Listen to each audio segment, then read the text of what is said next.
যখন কোন বান্দা সূরা ফাতিহার একটা করে আয়াত বলে আলহামদুলিল্লাহি রাব্বিল আলামিন, সঙ্গে সঙ্গে আল্লাহ জবাব দিয়ে বলেন হামিদানি আবদি, বান্দা তুই আমার প্রশংসা করলি। আর রহমানির রহিম যখন বলে আল্লাহ বলেন আসনা আলাইয়া আবদি। মালিক ইয়াউমিদ্দিন যখন বলে আল্লাহ বলেন মাজ্জাদানি আবদি। এরপরে যখন বলে ইয়াকা না'বুদু ওয়া ইয়াকা নাস্তাঈন পর্যন্ত যখন বলে আল্লাহ বলেন বান্দারে তুই আমার কাছে কি চাস, প্রাণ খুলে চারে বান্দা। ইহদিনাস সিরাতাল মুস্তাকিম থেকে শুরু করে নিয়া ওয়ালাদ-দাল্লিন পর্যন্ত যখন বান্দা বলে তখন আল্লাহ বলেন বান্দা নামাজের মধ্যে এমন প্রেমের খেলা খেললি বান্দা, তুই যা চাইলি সব আমি আল্লাহ কবুল করলাম।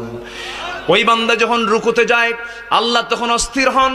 ওই বান্দা যখন সিজদায় যাওয়ার জন্য প্রস্তুতি নাই, সমস্ত ফেরেশতাকে ডাক দিয়ে বলেন ও ফেরেশতারা, এই বান্দাগুলো আমাকে দেখলো না, রাসূলকে দেখলো না, কোরআনকে দেখে হাদিসকে বিশ্বাস করে আমাকে খুশি করার জন্য তার সবচেয়ে সম্মানজনক